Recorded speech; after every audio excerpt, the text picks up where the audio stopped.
Good evening, ladies and gentlemen. Welcome back to the live lounge here at Online Darts. We're one short at the minute. He's decided to reset his computer a minute before we went live. So you're stuck with myself and Mr. Dan Simpson to start with. Dan, how are we, pal? Very well. Yeah, happy to be back in the Northeast this week. Happy to be back in my own home and not doing the show from a hotel. Is great. Whilst the Premier Inn Wi-Fi was good, it's much better here at my house. But yeah, all is well. Yeah, work is busy. Lots going on at the minute, but busy weekend of darts. Good new first time we've ever done Fallout shows for the World Cup. That was really fun. Good to get a few other members of the team involved on the stream as well. So yeah, it was a smashing week. It's been good. There he is. I don't know what. Philip appeared. Hold up. For some reason, my router decided to have a wobble. It's all good though. We should reset it and we're back online. How is everyone? Well, good, mate. Well, my internet's the problem. No, we were good. Good weekend. Yeah, it's been all right, hasn't it? Football was crap. Darts was very good. Yeah, look, it has been good. The darts were exceptional, but it did throw up more questions than I think we may have got answers to, which is all good. We like questions because it means we get to dissect them and go into them. Good evening, chat room, one and all. Anthony, good to have you in, mate. Lendl, how do? Warren, David, Cameron, Adam, Dal, Josh, Chris, how are we all? But yeah, no, look, it was good. The darts at the World Cup, I'm not going to lie, the Friday afternoon session was tough. Oh, it was a rough old mix. It was a rough session. But we got there. I still think it's maybe the World Cup is a session too short in terms of there's a lot of darts on that Friday. Well, I mentioned there just how much fun I had at the weekend because we did the first World Cup Fallout shows. We've not done Fallouts for the World Cup before. And I was saying to God before, I was a bit not so much nervous, but going into that Friday, knowing that I had 24 games to try and navigate us through and have a chat about when we're used to doing Fallouts for a Premier League night, that was a bit sort of ominous. But I thought as a weekend, yes, there was some long sessions and there was bits of it that lacked quality. You're always going to get, because you've got 40 nations there. Like there just isn't the depth across all of those.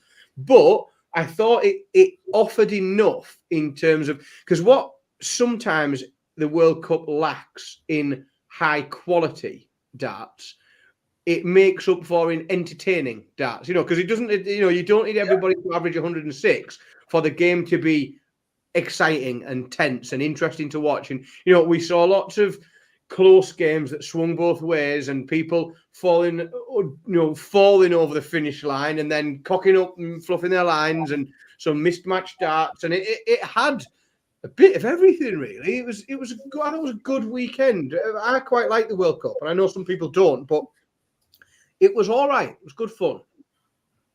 Before we get into the World Cup itself, I know this is something that grates Gob.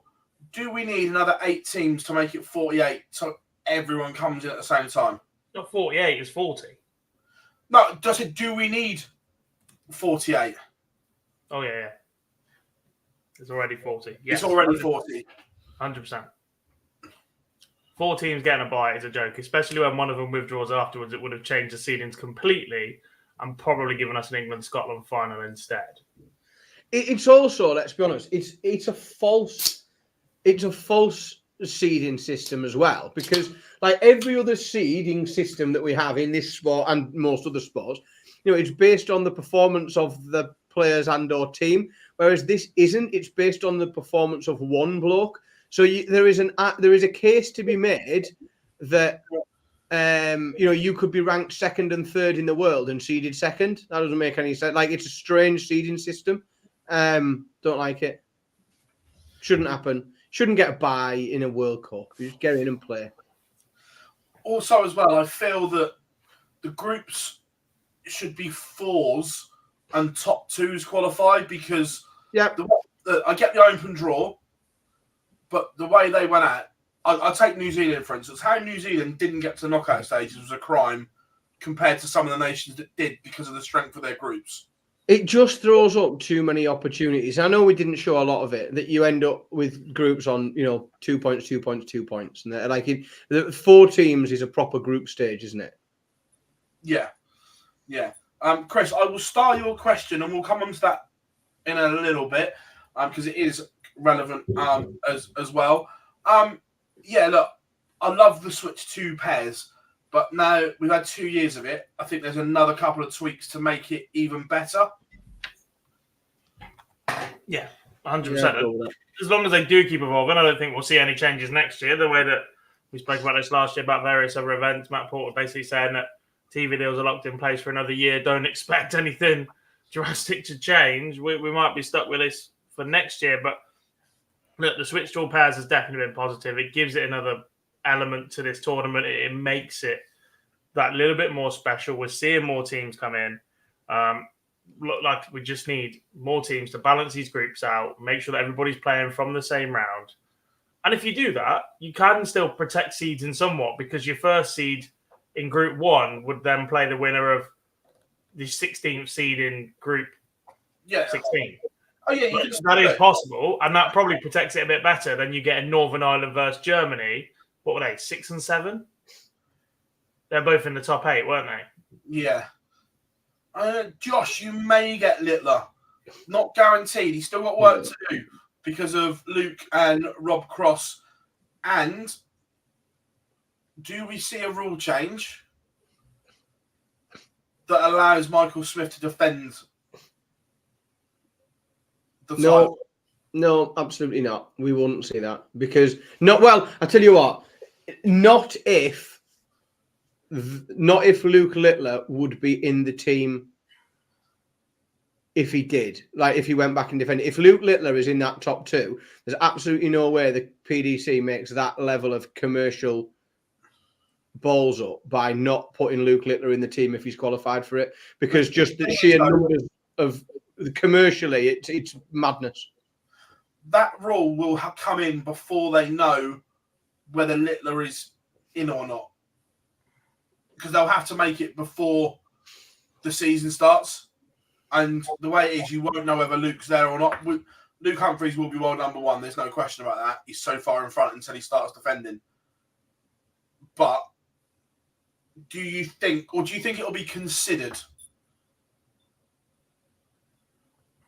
No. I know what they're like. No, I'm just asking the question. Do you think? No, because I don't think. I think if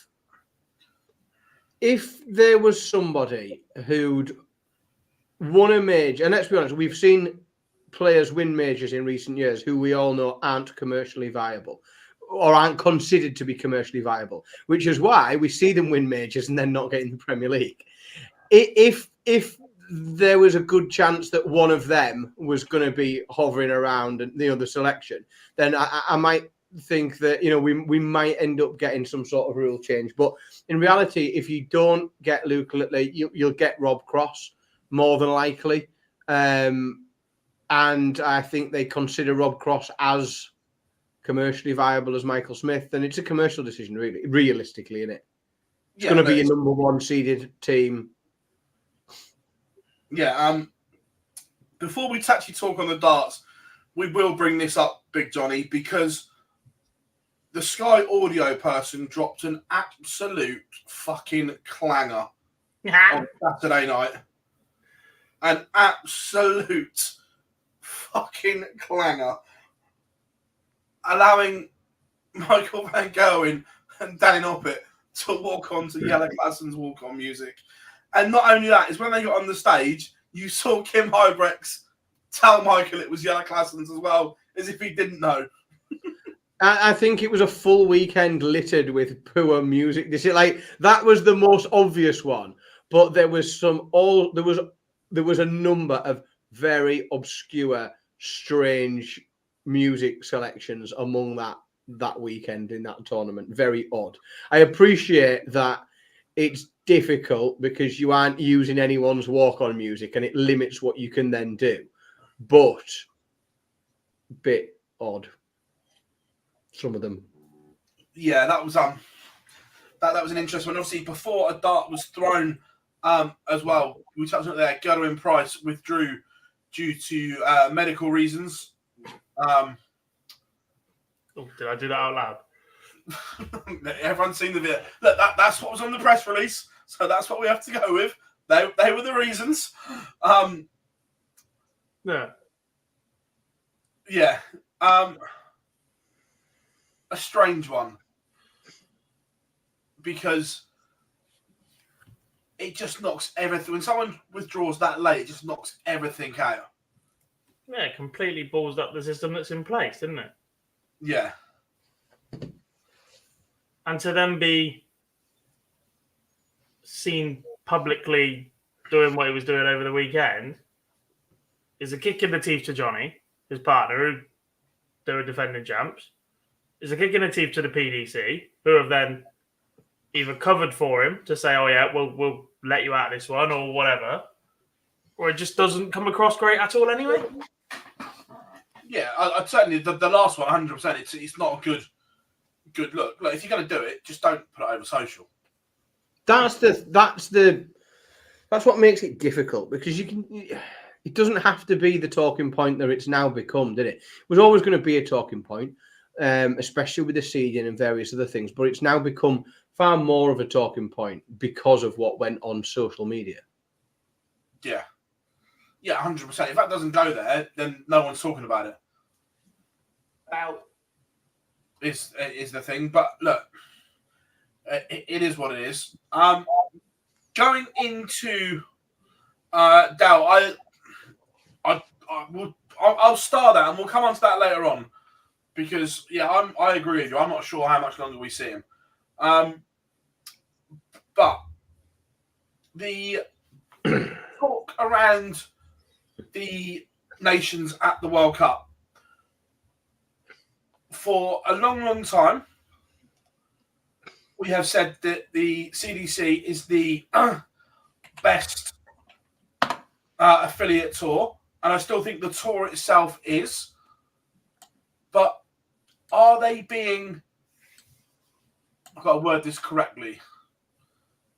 Are the nations being handicapped because of the rules, where the CDC are producing strong players that have gone on to win scorecards, so certain players have to be picked, where we saw the re-emergence of the Asian nations, and they were sensational, by the way, but because they don't have tour card holders, they perhaps had their best team available. Do you know what I mean? I know exactly what you mean, but I don't know how you ever change that, because there are a number of teams, because of the way the rankings work, because we're on a 2-year cycle of rankings, there's a load of teams there that you could make the case that even with a tour card, they didn't have their most informed 2 players playing. You know, like you then just start to sort of just fantasy book, you know, because you think of all the players that have played well in the last 6 months, and you think, well, you know, they do better in the World Cup than this person. So I think then they're no more handicapped than anybody else, in that you are subject to the 2-year ranking system. Those are the players that have gone and done what they needed to do to earn a tour card. The other players haven't done that. And one of the prizes that comes with your tour card is eligibility into this, you know, into this ranking system and what comes with it. My hope is that it encourages more people and it incentivizes them to come and try and win a tour card. You know, I hope they see people on the television and think that should be me. Well, how do I get there? I have to get a tour card, and I hope we see more of them. But this is an issue, and I'm going to use Spellman as the example here because he's openly spoke about this. For me, he is currently the best player in North America. But he's seen and he's learned from what having a tour card can do to your game and the limits it restricts you to. And he feels that it's better not having one. Now, for him, he's 100% right at this moment in time, I think. But for the American team, because they've got 2 tour card holders, they have to go in. When I don't mean this horribly, because Jules has produced incredible numbers. We all know what Danny can do. But right now, there are at least 3 players from the States playing better than those because they're playing all the time, basically. Has a lot to do with it. The same as the Asian players. Where they don't have tour cards, they can go and play in everything.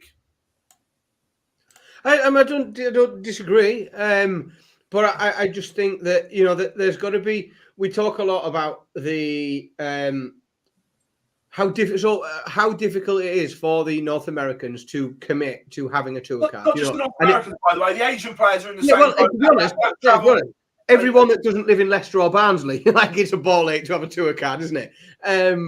But I think that the eligibility and almost certainty of playing at the World Cup, that is part of your, you know, like when you make that decision to say, right, I am going to commit to this and I want to go and get a tour card, one of the incentives is almost, well, I will be playing. And if I get a tour card and I'm from Canada, I'll be playing in the World Cup. And for me, that you have to, if you want the best players from these nations around the world to want to come and have a tour card, and you've got to incentivize it as much as you can. And one of the incentives at the minute is they're in the World Cup. It's not how they're playing in their own, it's nothing else. I don't think that's enough of an incentive, because it's just one of them, isn't it? And if you Canada as well, and again, this is nothing against David Cameron, but in my opinion, Canada would be a better team with Jeff Smith in it at the moment. Undoubtedly. I disagree on that one, actually. I think Cameron is playing much finer darts. He beat him at the Super Series last time out. His form in North America has been solid. Look, he's got experience, but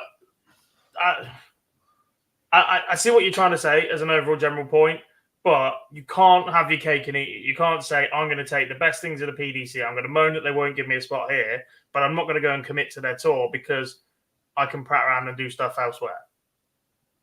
You can't have the best of both worlds. Could you imagine the uproar from tour card holders going, I'm going to play in your system, but you've now decided that somebody else is worth more money to you for a day? That isn't how it works. Does it weaken teams? Yeah, possibly. But the players have earned their shot to be in that role, either for a ranking or by having a tour card. I think that's part and parcel of it.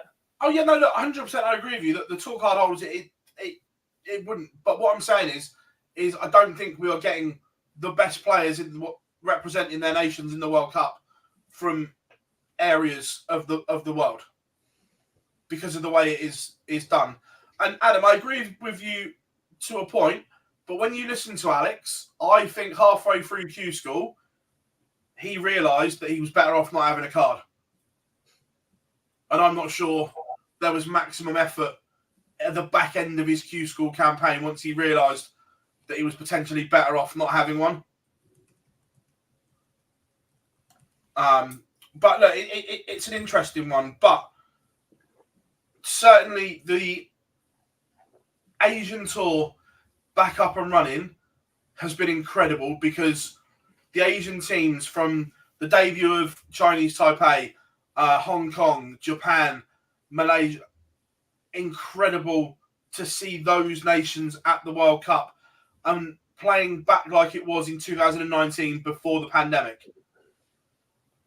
Yeah, that is the fact that the PDC aren't targeting Asia as a whole just doesn't make sense to me.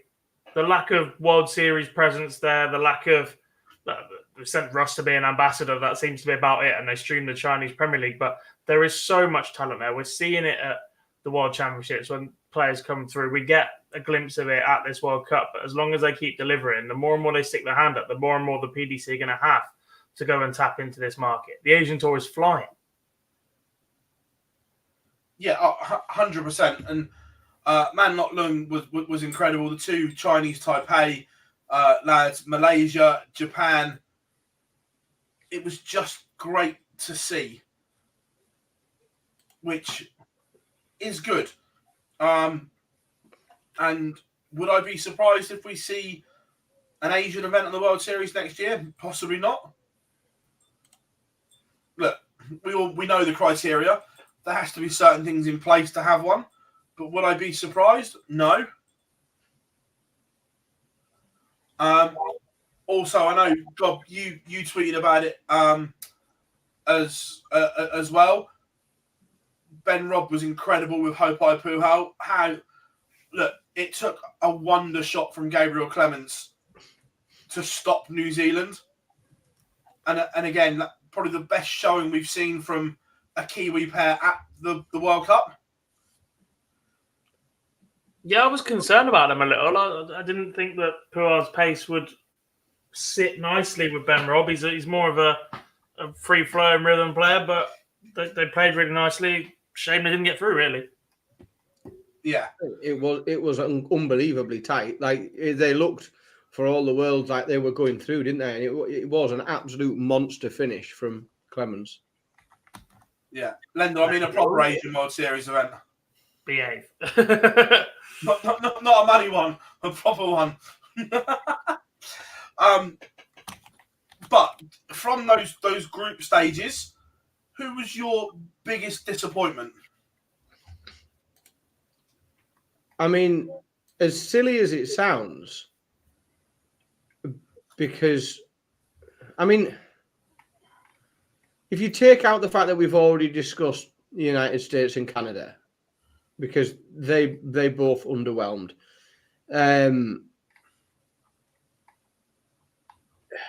It's difficult to say Ireland. They averaged really well. They played amazing. They just got outplayed. The Australians. They won 2 games, and I don't know how. They were dreadful. The Australian team played dreadfully. I said it on the Fallout bar like 2 days in a row. Absolutely baffled as to they had absolutely no right beating Japan. They had no right beating Hong Kong. They had even less when they turned up against Italy, and it finally was the undoing of them. But I think they definitely under-delivered. I think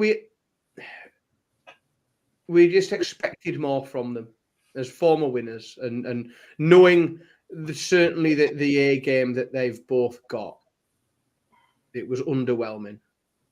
My favourite part of all of that was taking the opportunity at every single moment in post-match press conferences to fire shots at everybody else, to try and play mind games when they were. Don't worry, we're coming on to that. Australian performance in a decade.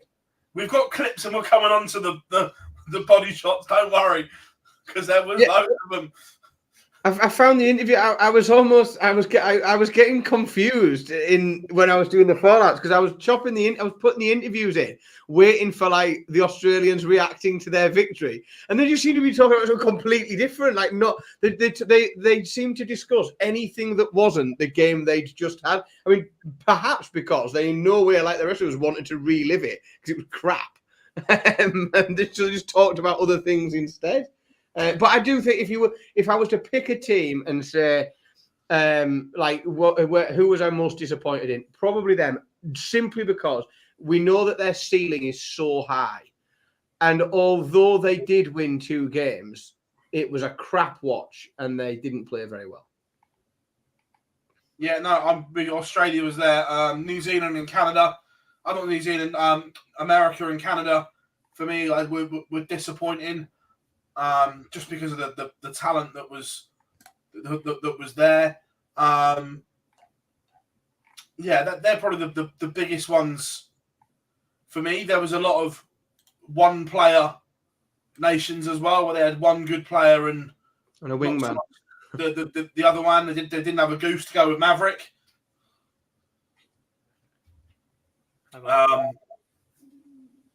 But Yeah, interesting.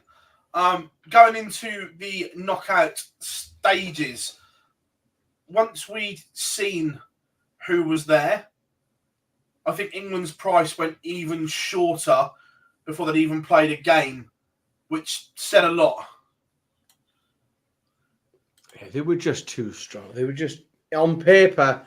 On paper, they are, they are what they are, and we just didn't see enough of anybody else. Like nobody else really offered anything that made you even frightened, because even the teams that win, the teams that won, they won all right. Northern Ireland beating Germany, it was a great game. They played all right. Scotland played all right. No one at any point looked like, other than at times the Belgians, until the wheels fell off. The Belgians for the first couple of days looked like they could do some damage, and they looked for all the world like they were going to be the finalists with England, and then the wheels fell off Team Belgium. But I just don't think anyone offered anything that made me think that the English team were going to be in danger at any point. I agree. We'll come back to that in a minute. There was another plus point that we've kind of brushed over, but now I've got the group stages up. The Italians. Superb. What a breakthrough moment for darts in Italy. Massimo and Michele Toretta, both fabulous characters. We got to speak to them. And also, Massimo Dante was there as literally chief cheering squad. Big fan of that. That moustache can get you in anywhere. Oh, that tash is right up there. But just speaking to them after they beat Australia, they were talking this was off camera. They were talking about the areas in Italy that and they're pushing. They want to make darts bigger in Italy. Steel tip is very much in the north of the country. That they were saying they've got around 300 regulars all playing there, which is a good base to have and to start with. And this must inspire them more to play. You hope so. You absolutely hope so. Look, 300 is a great number for a nation that doesn't normally play darts. But actually, if you consider that, there's more than 300 people that are regularly playing darts in Hampshire. Yeah, no, I get that. Just to put that into context, like when you consider county players and local leagues and whatever else, there's more than 300 people that play darts regularly in one English county. Like, it's a great start, but there is a long way to go. And hopefully it's a case of funding, support, push, seeing how big the sport is elsewhere. Because that's also a big thing. Like, if you're the only nation banging your drum about a sport, nobody's going to take you seriously because it doesn't get you global recognition. It's not worth a government investment if you are the world cornhole champions. Brilliant. But America are the only buggers that play that. So you might get recognition there, but nobody else is going to care anyway. If you suddenly got an Italian at the PDC World Championship, which last year was one of the most watched things in the world, yeah, I'll chuck some money at that because it's a bit of national pride. We get somebody watching it. We get some TV rights. We get investment. We might get darts clubs. We might get a manufacturer. We might get all of that involved from Italy. Yeah, it's a massive. That makes economic sense to a government to invest in. Cornhole doesn't. It's also like, one of Europe's biggest economies. There's around 60 million people. In terms of their population, they are like around where France is. I think more than Spain. Bigger population than Spain. About the same sort of population as France. There's an awful lot of people in Italy. And if something like darts takes off and starts to grow, then there's a huge amount of potential, and it's got to start from somewhere, hasn't it? And they did provide moments. There is now a highlight reel of Italian darts. That you can put together and play people. You can show that to people and demonstrate what it looks like Italians being successful on the world stage. They were great. They were brilliant to watch. They also, even in losing, 8-7, they lost a deciding leg, and could have won. So not that 2 8-7s in a row. Not only did they get there and they had a bit of a run, they provided superb entertainment. The games were a great watch for the neutral, which makes other people root for them because they're enjoyable to watch. I'm more than happy to take on any sort of a correspondent role if anybody wants me to go over and help them around with darts. I'm happy to go over to Italy. You can pay me in carbonara. Just throwing out that I think we'll have a Euro tour in Italy within the next 2 years. Oh, imagine. I hope so. I genuinely think that's the next step. I think we'll have a Euro tour in Italy within the next 2 years. Not obviously this year, but the 2 after that. Is there somewhere big enough in Venice? Imagine a darts arena where the fans get that carried away. It just starts rocking the entire venue because it's on the water. Because it's floating. The thing is, what you need is like Venice. I know I'm taking a piss, but what you need is you almost need somewhere. There's 3 or 4 big, decent-sized cities in Italy where you can get like cheap flights in and out of. Where you can get your Ryanair. See, Milan's great because Milan, European geography is amazing because those countries that border the Alps are all so close together. If you have it in Milan, you are a couple of hours drive from Belgium. You can drive through France, Austria, Germany. All of those countries you can drive through, not from Belgium, from Germany. But you don't necessarily have to have everyone get a plane. People can travel around and northern Italy, certainly around Milan, would be amazing. Yeah, no, 100%. It would be great. Another one, Sweden. Brilliant to see them getting to another quarter-final. Again, let's be fair, Gary Anderson pretty much beat Sweden on his own at one point. It was Gary Anderson versus Jeffrey de Graaf, wasn't it? First of all, we have to say just how brilliant Jeffrey de Graaf is playing and played throughout the weekend, albeit in a Sweden shirt, and he's Dutch. But he was magnificent. And there was genuinely a point where Peter Wright hadn't hit a treble in 6 legs. Or it felt like he had a checkout. So it's ridiculous. Poor. So poor. Because didn't he actually started okay? I thought. But, yeah, fair play to the Swedes. I thought Lakaziak played well. Yeah. I could see him struggling a little bit at times.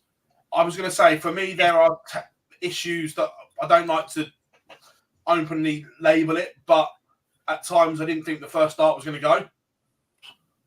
No, but if they can get to that level and run that Scotland team that close with that pairing, imagine what they could do with the likes of Andreas Harrison in the team. Yeah, I agree. On current form. And Victor Tingström, who is playing brilliantly. And there's a conversation, I believe, right now about Kevin Dukes changing his nationality. Not a fan of this switching to get into nations, though. And it was the way Kevin Dukes said it, or it might have been translated wrong from Dutch, but didn't he say it on the lines of, I'll give it 5 years, and if I can't get in the Dutch team, then I'll switch? Something like that. Not if you're going to switch, do it for the right reasons. At least Jeffrey de Graaf has lived in Sweden for a decade, and everything like that. Whoa. It's absolutely not a Declan Rice type thing, and we will not be called out on our own behaviour.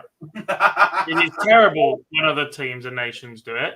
When the England cricket team has only got 3 boys that were born in England, it doesn't matter, right? Correct. When our rugby team has got South Africans in it, and when our football team has got God knows how many different nationalities in it. None of that's an issue, right? England's best ever playing for Sweden. I'll have something to say about it. England's best ever batsman, South African. Second. Best. Right. But yeah. Right. From this point, before we discuss winning it, we're going to listen to some clips when players started teeing off against each other. So, let me scroll down. First of all, it was started by, I think this is the right clip, these two. I don't actually think so, no. Well, it's Luke's debut as well, isn't it? So I mean, they're both amazing players, but I don't think they'll work together. Well, yeah, they will, they might, but they're I don't know. They're rhythm players as well. Yeah, so exactly. You That's don't know. what I don't think you know what to expect, to be honest. I don't think it'll work for them, to be fair. I mean, it might be nasty saying that about them, but I think it's just up to us. They're more singles players, whereas we play a lot of pairs in Australia, and you know that sort of works for us, I think.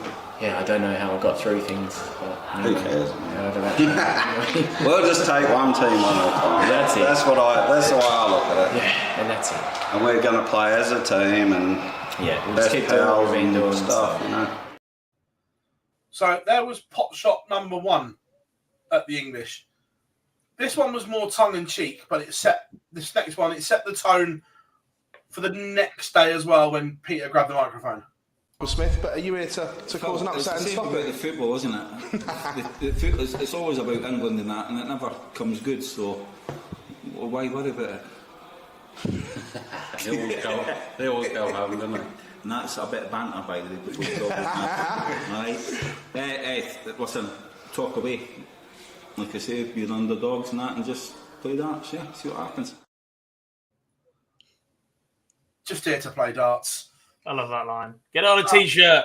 And then obviously Peter grabbed the microphone after their quarter-final win, and we're going to smash England.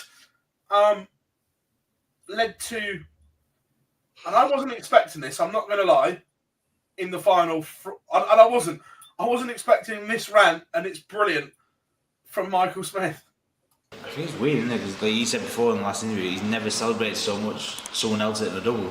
And every time he won, even better. And then before the semi-final, when was it? We won the quarters and Peter Wright walked past, asking Luke how his shoulders was. The guy just averaged 78 and he's trying to give me. I was like, what are you doing? And then he had an argument, well, not an argument, he was trying to give me a bit of banter behind stage, but Peter, you're not good enough, mate. And it's just the same as everything else. And that guy should have some strong shoulders because he's been holding the Premier League up for 2 years. So, he annoyed me today, and I think that kind of spurred me on in that semi-final. I've never given it that large ever. Phil's grabbing his answer. That's my headline sorted. I needed to get that out because it really annoyed me. But then I think you see with that 70 check out, I've never ever celebrated that much for a double A going in. Even when I won the Worlds, Grand Slam, I fell on the floor, but never give it that large in my life. And yeah, now I'm sat here, I've got a gold medal final, I've been in every single round in the World Cup, and thanks to this man, I've now got another major title to win it. It's Luke Humphries just sat there thinking, fucking hell. I think it's fair to say that the other nations did the motivational job for England. Class. Evening, Anthony, you're good, buddy. But some of those points that Michael Smith made, I've never laughed so much in my life, where he's tried giving me shit. He's just averaged 78. Was brilliant. And then it was like, I hope he's got strong shoulders because he's propped up the Premier League for 2 years. He's not good enough. I was like, I wasn't expecting. It was the way he went, I needed to get that off my chest because he really annoyed me. Clearly. Yeah. Still going on Twitter 4 hours later. And then he doubled down. Oh, yeah. At Luke Humphries. This lasted long, didn't it? Yeah, the other nations certainly fired up that England duo. I love it. We haven't had this for so long. Look, Gary's was clearly tongue in cheek. That clearly was the comments from Peter Wright that have been they are on social media somewhere, visible to see. Plus, then whatever else, and he got given it back.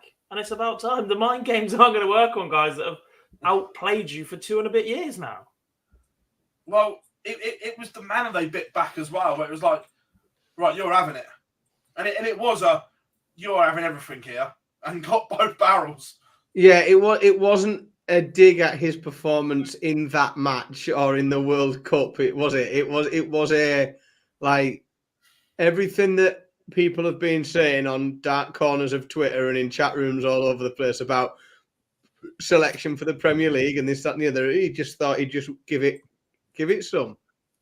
he was like, I'm putting the golf ball down and I'm teeing off here, Happy Gilmore style, and this is going miles. Yeah, it'll be interesting the next time someone puts a microphone in front of Peter. What are you all looking at me for? You're outside his house. Peter. Yeah, it was. I like this. For too long, Dart players have been too nice. Oh, he's great, isn't he? He's great. None of them think it. So it was good.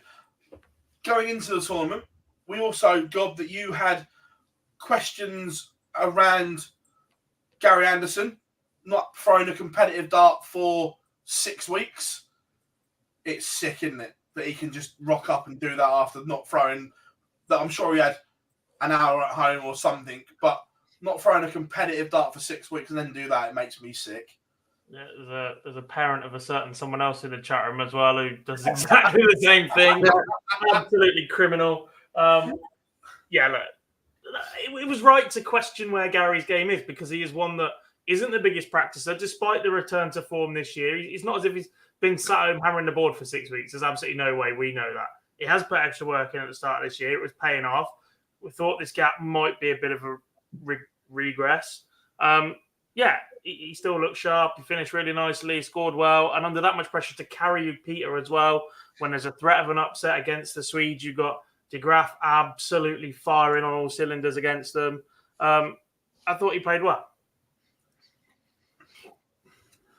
Also, another memorable moment when we got the Josh Rock chopper celebration. Oh, I really like the look of that team. You know, I know a lot of people would have preferred it with Daryl Gurney in it. I genuinely thought they showed a real unity in that team, and I liked the contrast between the sort of elder statesman and this like wild young power scorer. I thought it was great, and I picked them. But what I said all along is I expect them to make the final if they're in the opposite draw to England.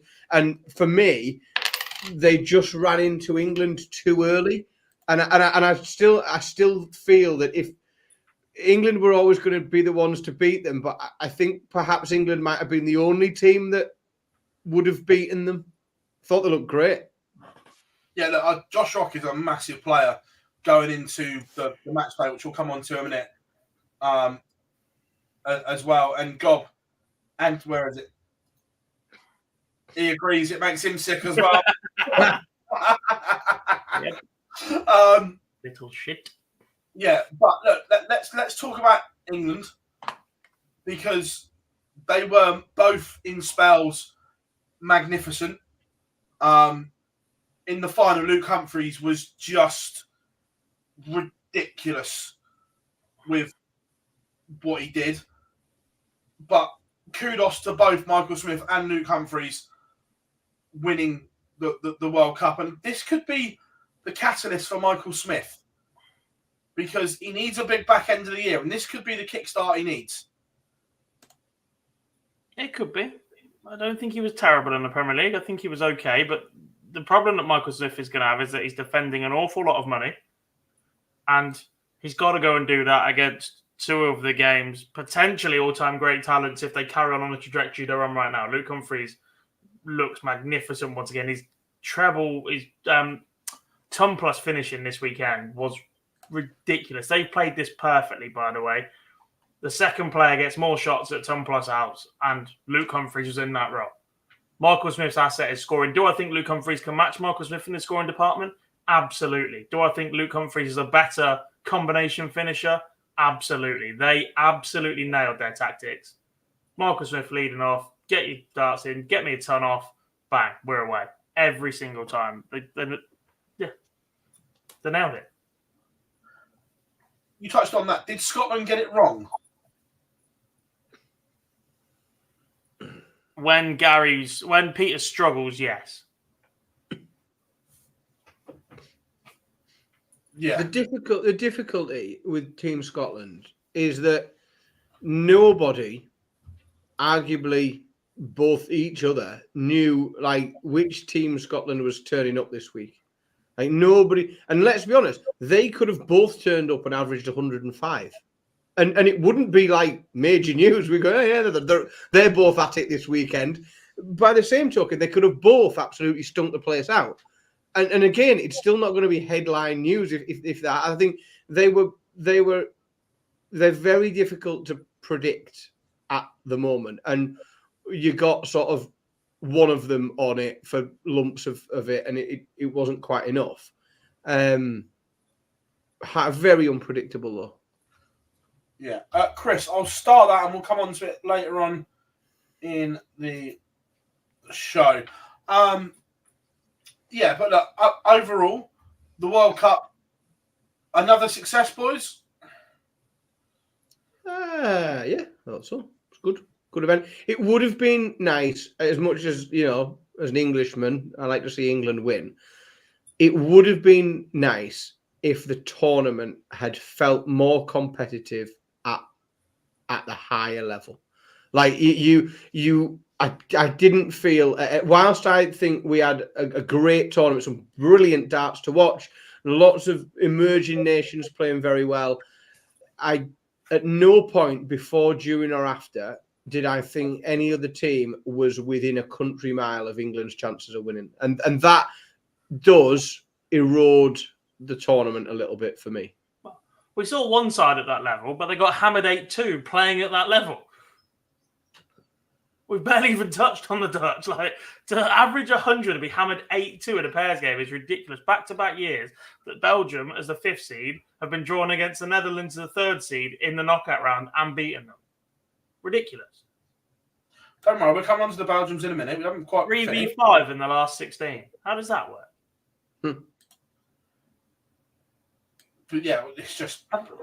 We kind of need to talk about Austria here because they've made the final. We've not mentioned them once. No, agreed. And there was a I'll be the first to say that I sat here last week and said, no chance. I think they might struggle to get out of their group. If they get upset, it will be from China. They might just have enough, but I don't see them doing anything. Roby John might not even be the best RJR, and Mensor's not the player he was 3 years ago. They looked all right this weekend. They know how to do it, don't they? They're now as well the most successful World Cup nation to have not won it. That's the little Austria stat. They're the most successful country that hasn't actually won it. More successful than Belgium? More finals? I haven't got stats in front of me, that's all. But I know Kim Hybrex has got the individual record for most World Cup semi-finals. Yeah, pinched off Simon Whitlock. Yeah. Yeah, Belgium finalists once, runner-up once, Austria 2 finals. Obviously, this gets Mensur Suljovic into the Grand Slam. Maybe enough to keep his card potentially. What you did at the weekend, then yeah? $5,000 is it? 3rd place, fourth place in your group, $5,000 Grand Slam. Just scrolling. So yeah, obviously this has got this puts the money on. He's now within $10,000 of 64.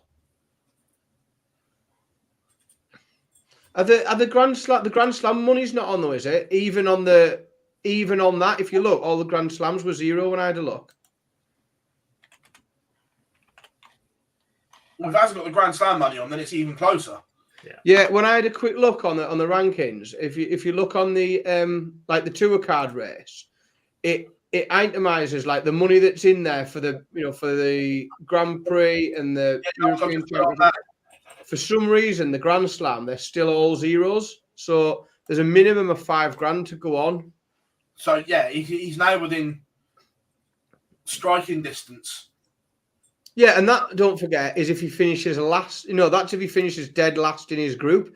If he goes out 3rd in his group, if he goes out 3rd, it's 8.5. So there's another lump again. You're almost there. Yeah, 100%. Evening, Matador. I hope you are good. I agree. Well, we can't leave the World Cup. I've deliberately left this to last without speaking about the Belgians. I've got 2 clips. We're going to play them back to back. We'll play the first one that we spoke to him after day 1. Very simple. We're here for Belgium. We have learned a lot from last year. We haven't showed the best thing in the first game last year, and this year we are in the position to say we've got to grow up. We've got to be adults. We've got a whole lot of pressure on ourselves, and what is that? Our national colors, and that means so much more to the both of us as a person. And in that case, it even means more to us as a country. And that's what we're doing, what we need to be doing, that's being professional. There is no question mark for us. We are here, we're at the World Cup, we're in Frankfurt.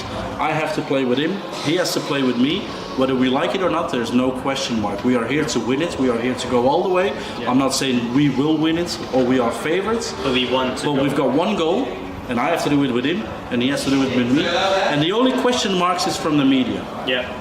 And that's it. And there's no doubt that I know that he's going to play his best.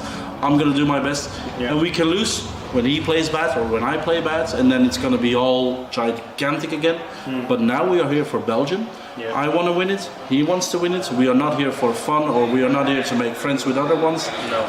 We are here to represent the country, and we are being professional. And I hope that everybody around us is going to be professional as well.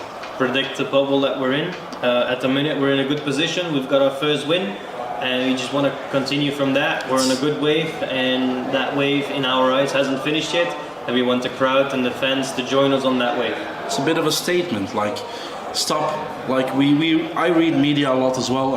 Dimitri doesn't. I read media a lot, and there's a lot of things like are they gonna get along, are we gonna have this, are we gonna have that again? No, just stop it. We are here. We are playing for Belgium, we're going to do our best, we're going to get along on stage. Nobody has business what happens behind stages or what we do there. As long as we do it on stage and we perform, that's what we do for Belgium. The line in that one was, I have to play with him, he has to play with me, whether we like it or not. I prefer the bit where he said that he was going to do it with him and he has to do it with me. The bit you can't sit there and criticise the media, us included, and others for speculating about their relationship when the person sat next to you won a Pro Tour in the last fortnight and said, "I don't care what he's doing with his injury. We're not friends." You literally brought it on yourselves, lads. Yeah, to be fair, if they had let's be honest, if they had have controlled themselves and approached last year's tournament with a little bit more dignity, then it wouldn't be a story. It was the fact that it spilled out visibly across the stage last year that episode of EastEnders. This isn't. No one's gone sniffing and leaking things, have they? It was very, very public. The fact that it's in the public domain lies with both of them. But then the other one, that this may come back to haunt Kim, it may not, but again, where this came from. And the 1-2-9 went in. The 1-2-1 was especially hard because they missed already 3 darts on the double. Then you brought up the 86, I took the 86. You took the 86 out, and then if you keep doing that, you're going to be so painful to opponents. And you know what? I've never heard Michael van Gerwen being quiet, and I haven't heard him the whole game. Normally he has the biggest mouth on the whole Pro Tour. We've both experienced that. We know he's how tried to bully us so many times. He's a fantastic player, mentally and talent-wise. He's a fantastic But I've player. never heard him being so quiet during this game. Yeah, he's right. I heard Danny Noppert screaming more than Michael van Gerwen. What did Michael do say behind the stage? He was like, this was a draw of meant to happen. That's what he said. And I just looked at him I think after the past few months, I understand what you said, but I was not expecting that we was going to play this game, but then again, they played a phenomenal game as well. I was ready to rumble, but I am dead proud, so proud of what Belgium just done against the Netherlands. Never doubt yourself. I never do. This is the strangest interaction ever, isn't it? It's such a weird dynamic. It's a desperate attempt for Dimitri to try and get in the compliments towards Michael, is to say, don't tarnish me with him by going, but he's nodding along, going, "He's right." But he's a right. fantastic player. Like, don't come at me, Michael. But he's right. I would watch that setup there with a camera and a microphone, but like with literally a never-ending thing. I'd watch them, like do watch-alongs of movies, and because they wouldn't be able to resist just like getting sort of. It's like every one of them wants they want to come over the top of the other one every time one of them says something. It's mint. Oh, Love it. That might come back to haunt Kim at some point in the next 6 months. The head-to-head is already considerably in Michael's favour. The only time it wasn't really was that 2013 Grand Slam quarterfinal. One of my favourite games of all time. Yeah. Other than that, it's pretty much been one-way traffic in Michael's favour. But it was just like, where has this come from? And the other point on Belgium, the Sky Sports Darts put it up. I think it was on their Instagram. Was there one, more than one, but one especially that was bordering on gamesmanship? I think it was against the Italians. From the moment Toretta took his darts out of the board, 52 seconds for Dimitri to do his thing and hit the double with his first dart. 52 seconds. It's fucking torturous. Like Gob and I know you were there as well, Phil, but like we were all in the room for the UK Open when he won that. But by God, he managed to make it so unwatchable. And I've highlighted relentlessly how great some of these games were to watch. But the man just seems to have this talent to suck excitement from exciting situations. It's remarkable. Painful to watch, though. God, it's awful. Not as bad as that match play final against Gary a few years ago, but Jesus. Oh, yeah, the one behind closed doors. I thought Gary was going to chin him.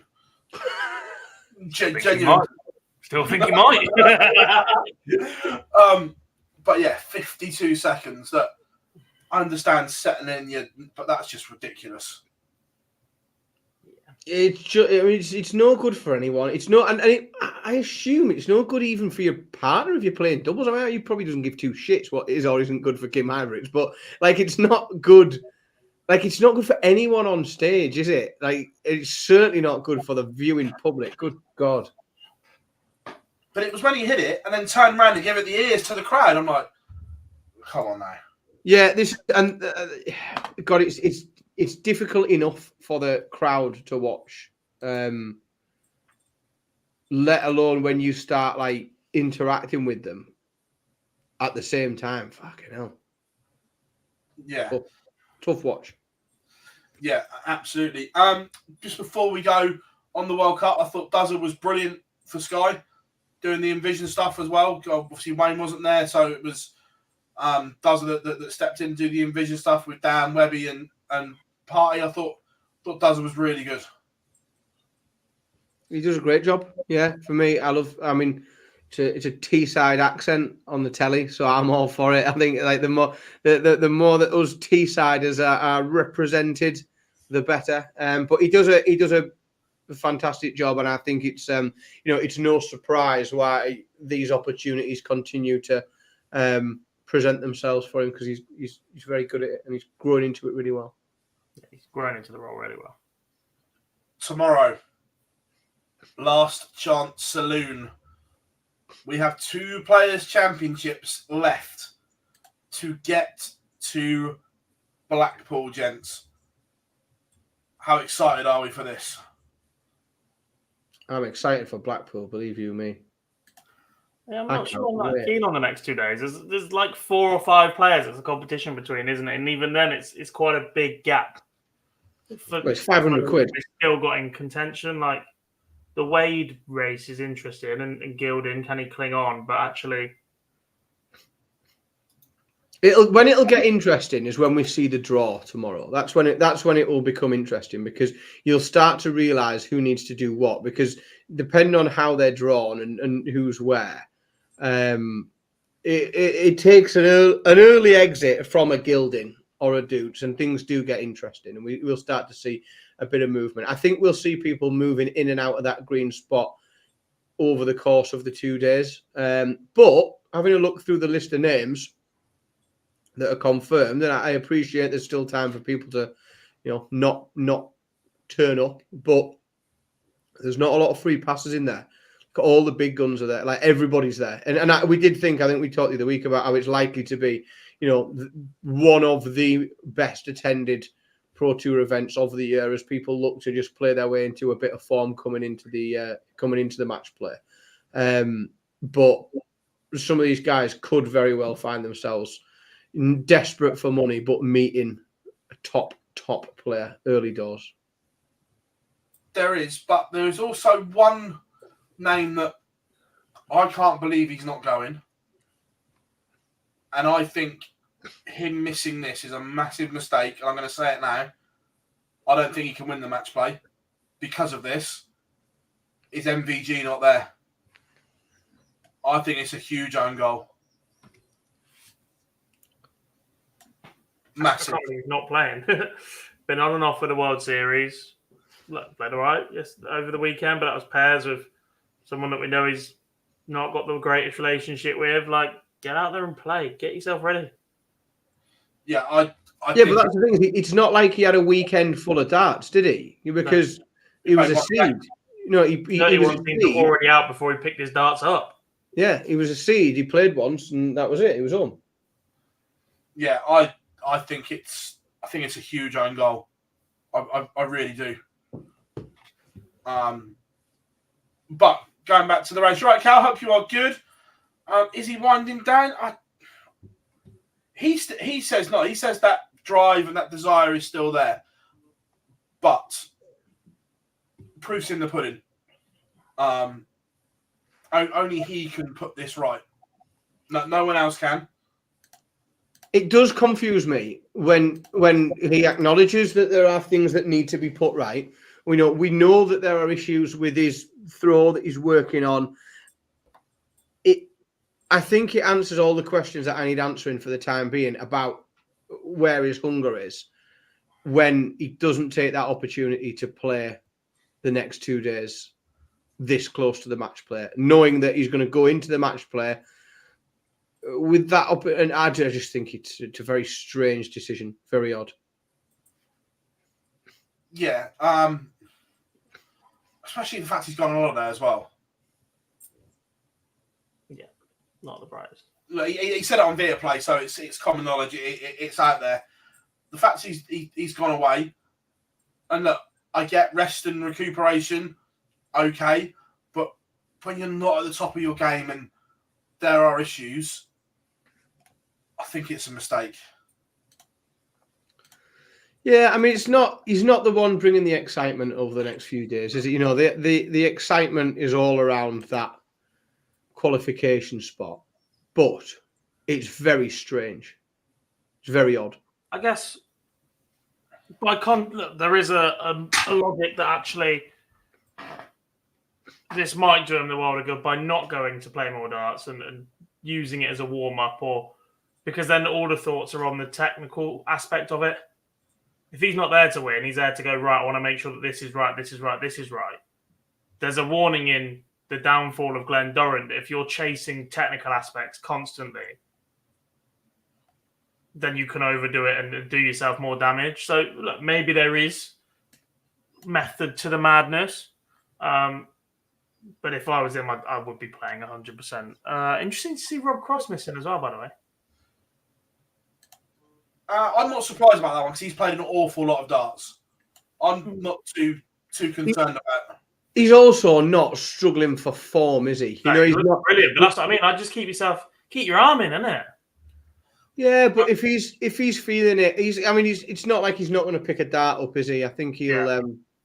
I'm pretty sure he'll get back off holiday over the next few days because he went on holiday.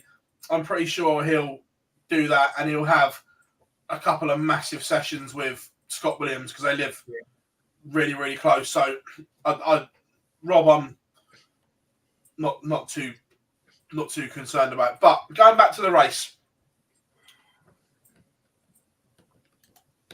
who makes it?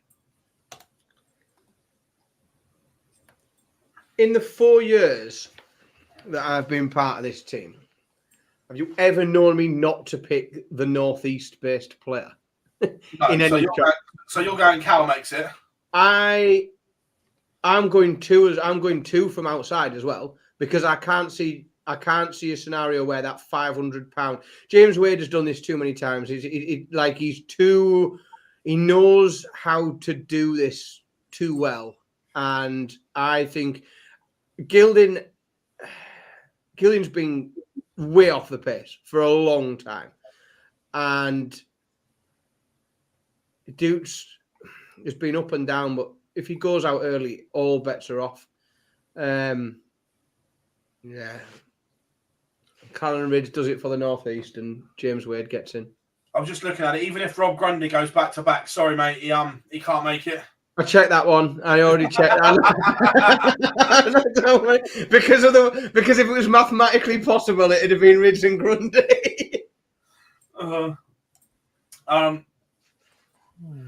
What are you saying, Gob?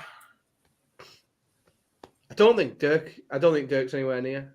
I think Wade gets there. The glimpses. I'm just trying to work out who's skipping, so where the seeds sit for this weekend, and then who they'll play in subsequent matches. But there's too many potentially to do in my head. I haven't seen the glimpses that people keep telling me they've seen in Dirk van Dijvenbode's game in the last couple of months. It was the last Euro tour. It was. I just think it's too little for me. I think the match play is just too early for him. I don't think he's got too much to do, because there's a handful of players there that have got they've got a final in, and we know that because they've made finals and they've won events. I just think it's too soon for him. I think Dirk comes good back end of the year. I really fancy him probably third and fourth quarter. The interesting thing is that there should be enough seeds not there. That means Callum Ridge will be seeded, which can go either way. So Wade, Gilding, Dutes are all 29, 31st and 32nd on this list. Callum is 33rd. He will move into a seed because Rob Cross isn't there at least, which gives him half protection from the other top 31 seeds. But it also means he'll run into Luke Humphreys halfway through his board. Not ideal. I'm going Gilding misses out. It's just a case of who.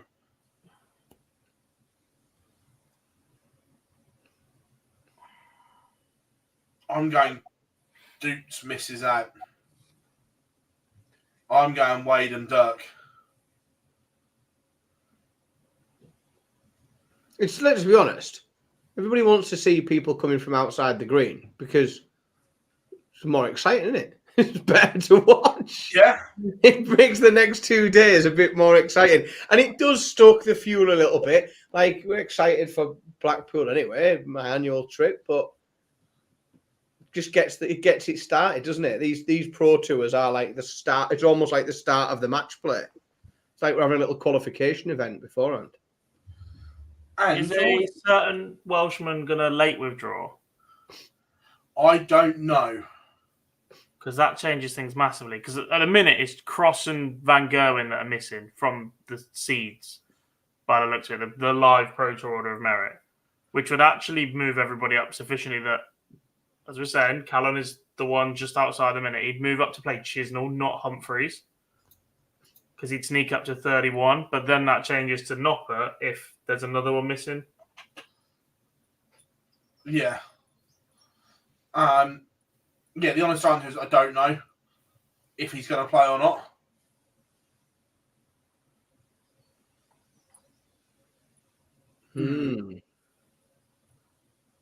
Yeah. The other thing, you'll be pleased to know, Gob, the draw for the Betfred World Match Play is going live from the Betfred Studios on Thursday. Oh, lovely. Very happy with that. That's excellent news. Yeah. And one of the top players in the world gets to find out that they play Luke Littler in the opening round. Well, there could be some absolute bloodbath draws. Yeah, some of them could be. You're right. There could be some unbelievable stuff. Could have Team Scotland against each other. That would be funny. That would be funny, but that could happen. You got a seed and one seeded, one not seeded. That could be a laugh. Oh, there's some potential. Yeah. Anderson, Rock, Searle, Schindler, Van Veen, and Littler. That's 6 unseeded players. Has got to be. That's the strongest top 6 unseeded players I can remember. This is my favourite comment.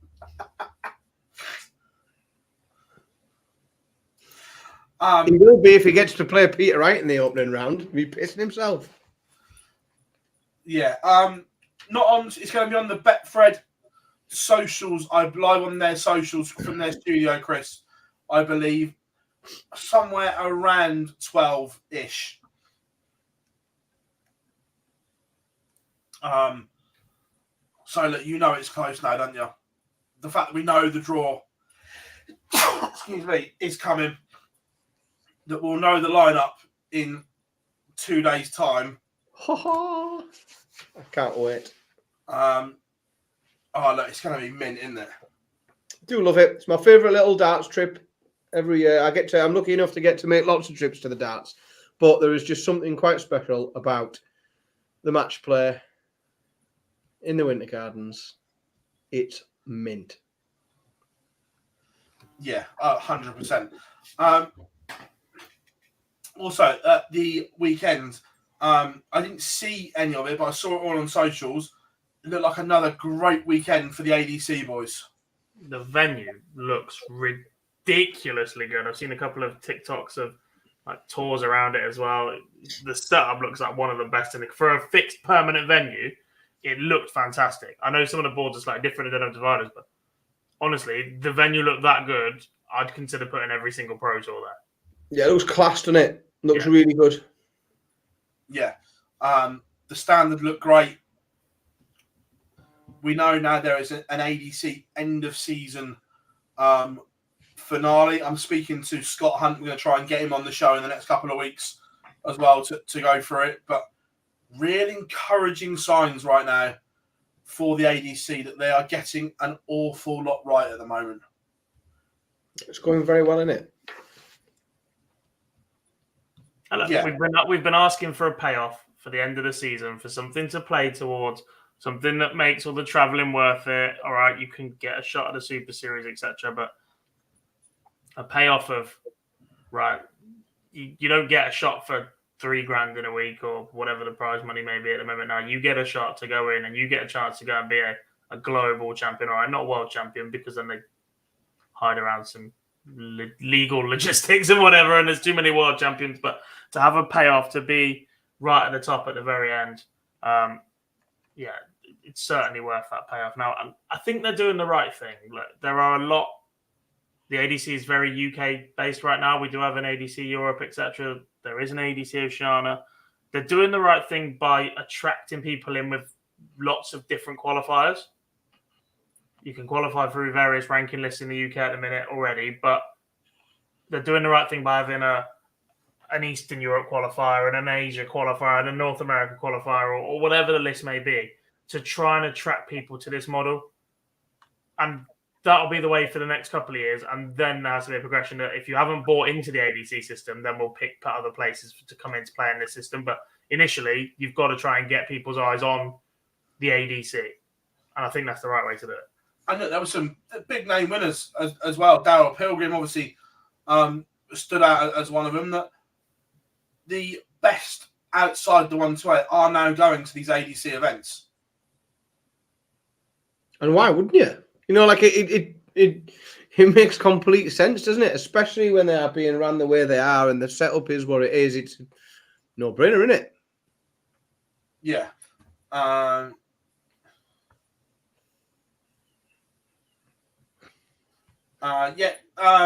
Chris, selfies are free. Liam says, thought it was an MVG at the bottom. I take that as a compliment. Dan? It's just a haircut.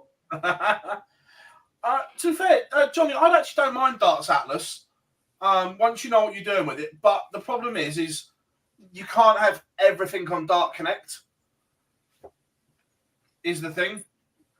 Especially when the PDC now own it as well. So you have to have a bit of individuality. And I remember Dart Connect in its early days was clunky at times, Gob.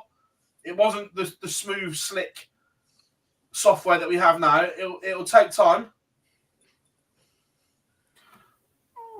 The thing is, Dart Connect is so good. But now it is, yeah. I've not personally used Darts Atlas, so it's not something I can sit and comment on until I've had a chance to either mark on it or use it as a player. I don't think it's fair for me to sit here and judge. What I will say is the interactions I've had with Dart Connect, the system, the software, the back end of it as a tournament director, and just how easy the functionality is, the videos that come with it to explain how to use the scoring system, etc., are all top drawer on Dart Connect. But that's and if all that exists for Darts Atlas, then brilliant. We've got two systems that will compete and push on, and actually basic economics will tell you that you need more than one player in any market to encourage investment and to encourage progression so that you don't get stale and just go, right, that's it. Monopolies are bad.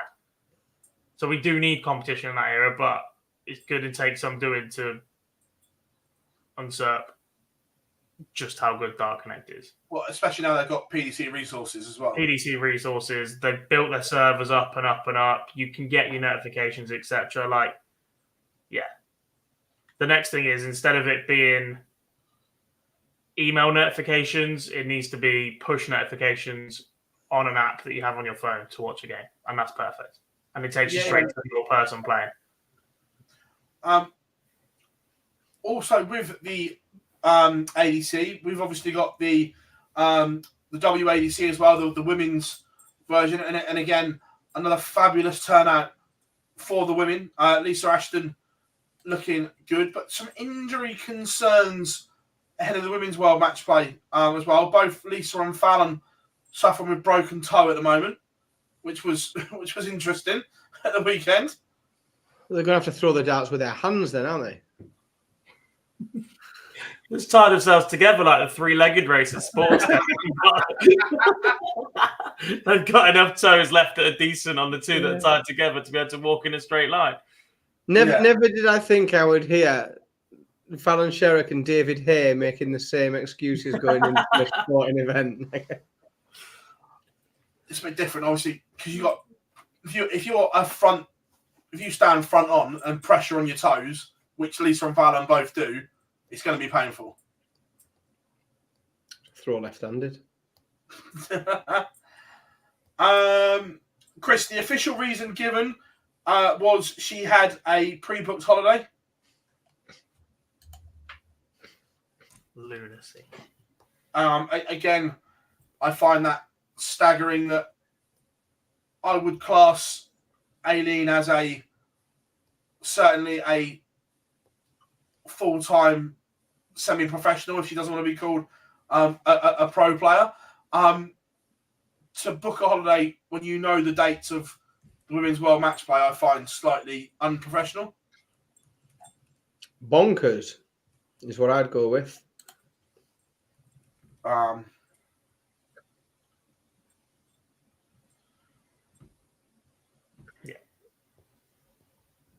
Rob, see yourself out, mate. That's dreadful. Oh, I quite like that. I quite like that, Rob. That will be Bar's headline if one of them win the women's match play. And so it should be as well. It's lovely. I've noted it down already.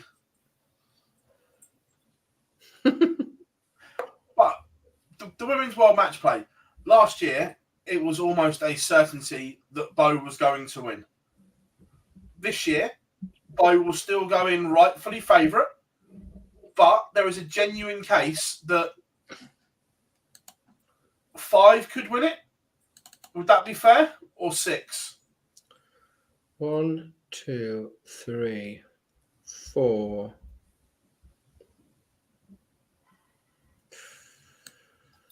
5. I'll give you 5. Yeah, 5. I've gone 5. I can't quite get to 6, I'm afraid. There is a, like anyone, you know, Bo isn't invincible. She's clearly the strongest player in the field, but the strongest player in the field doesn't always win. Otherwise, you know, the same player would win every single PDC major, wouldn't they? Because they're the strongest player at the time. You know, anyone can be beaten. Anyone can be beaten on a particular day. It's an unusual venue that it does strange things to people, and it can get people right up for it as well. I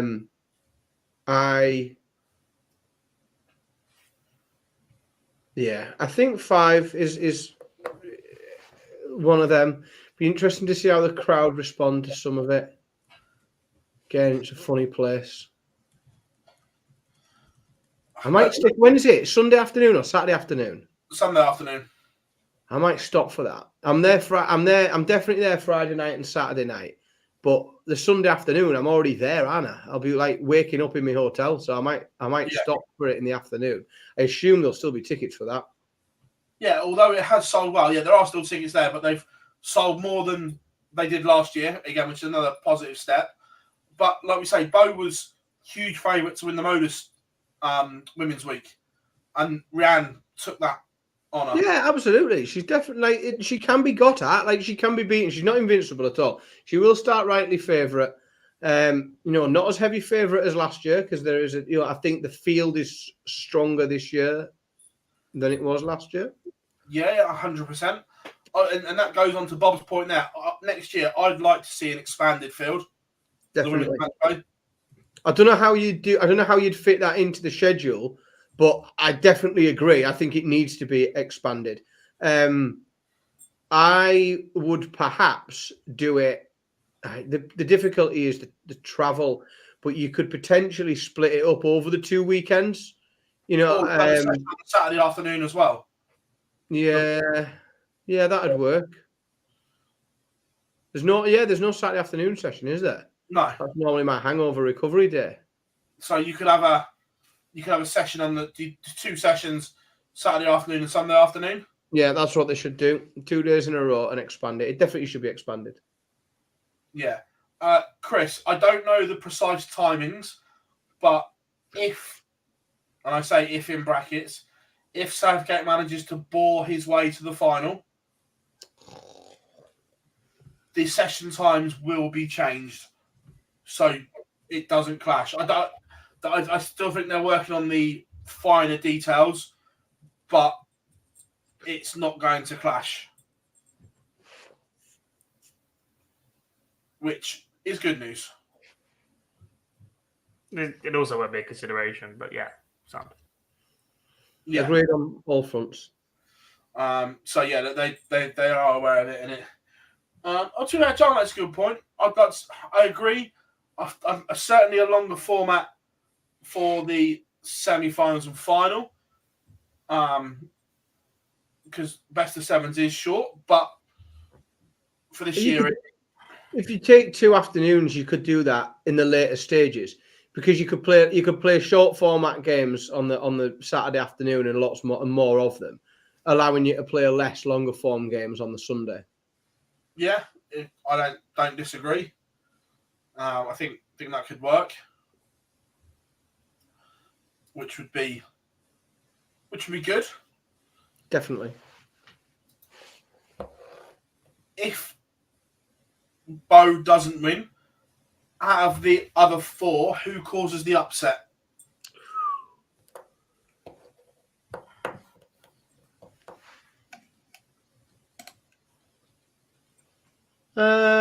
Well, The form book, coupled with 2 broken toes, says Nolan.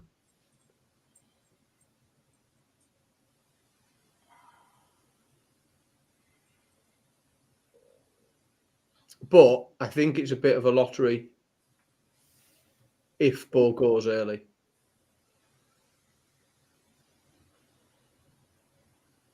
There's nobody.